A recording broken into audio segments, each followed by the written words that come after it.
ఊళ్ళల్లో ఫీవర్ అయినా సరే జిమ్కి అయితే బయలుదేరిపోతాం. వర్కౌట్ విషయంలో మన డెడికేషన్ అలా ఉంటుంది. ఫైనల్గా జిమ్కి అయితే వచ్చేసాను. జిమ్ చాలా ప్రశాంతంగా ఉంది ఈరోజు. ఆల్రెడీ వచ్చేసాను, నేనే లేట్ అయిపోయినట్టున్నాను. ఫీవర్ అయినా సరే ఈరోజు సండే కదా, లెగ్ డే. మనం లెగ్ డే ఎలాగో స్కిప్ చేయమని చెప్పి కష్టమైనా సరే మెల్లగా లెగ్ వర్కౌట్ అయితే కంప్లీట్ చేసేసాము. ఈరోజు లెగ్ వర్కౌట్ది వీడియోస్ ఏమీ తీసుకోలేదు, అందుకే పాత వీడియోలే పోస్ట్ చేశాను. ఫీవర్గా ఉండడం వల్ల వాయిస్ అయితే సరిగ్గా రావట్లేదు, కాస్త అడ్జస్ట్ అవ్వండి ఫ్రెండ్స్. మా జిమ్లో స్పెషల్ అట్రాక్షన్ చూస్తారా, ఇదిగో కనిపిస్తున్నాడు కదా ఈ చోటుగాడు. చాలామందికి గుద్ద కిందకు 25 సంవత్సరాలు వచ్చినా సరే వర్కౌట్ చేయడానికి గుద్దల్లా బద్ధకమే. కానీ ఈ చోటుగాడు ఒక్కసారి కూడా జిమ్ మాండో. వీడిని చూసి బుద్ధి తెచ్చుకోండి. ఈయన God of my gym. Age just a number అంటారు కదా, అలా అన్నమాట.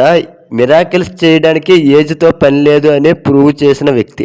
ఇదిగో కనిపిస్తున్నాడు కదా, ట్రైసెప్ కొడుతున్నాడు. ఈయన మా జిమ్ కోచ్. ఈయన గురించి అయితే స్పెషల్గా చెప్పాలి. ఏంటంటే మిడిల్ క్లాస్ బాయ్స్ ఎక్కడ ఎక్కువ జిమ్ ఫీజు అయితే కట్టలేరేమో అని చెప్పి 50% తక్కువే జిమ్ ఫీజు తీసుకుంటున్నారు. అంటే మా జిమ్ ఫీజు 500 అన్నమాట. ఇది ఆ 500 రూపాయలకి అసలు ఏమీ రాదు. అయినా సరే అంత తక్కువ ఫీజుతో మిడిల్ క్లాస్ బాయ్స్ని జిమ్కి ఎంకరేజ్ చేస్తున్నాడు. ఇది చాలా గొప్ప విషయం.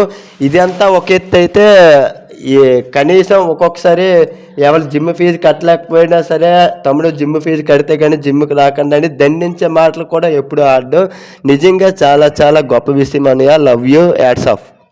ఇంకొక విషయం ఏంటంటే మా జిమ్ కోచ్ జిమ్ చేసిన ప్రతి ఒక్కరికి చాలా ఫ్రీడమ్ ఇస్తున్నారు. అంటే జిమ్లో మనం నచ్చినట్టుగా ఉండొచ్చు అనమాట.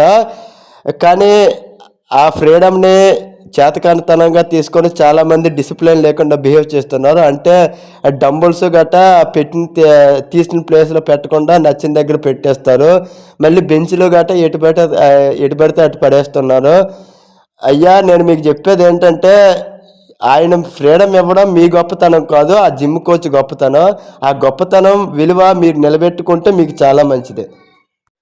ఫైనల్గా నా వర్కౌట్ అయితే అయిపోయింది. ఇంకా నేను ఇంటికి వెళ్ళి వర్క్కి అయితే వెళ్ళాలి. ఎందుకంటే డైట్ కోసం మనీ లేవు కాబట్టి వర్క్ చెయ్యక తప్పదు.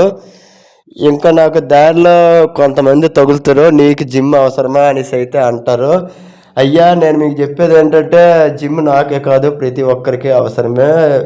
హెల్త్ కోసం కాకపోతే ఇంక దేనికోసం పెట్టుకుంటాం చెప్పు మనీ? నీ హెల్త్ కోసం నువ్వు ఇన్వెస్ట్మెంట్ పెట్టుకుంటే హాస్పిటల్కి ఇన్వెస్ట్మెంట్ పెట్టాల్సిన అవసరం లేదు. Okay, thank you, love you all, bye.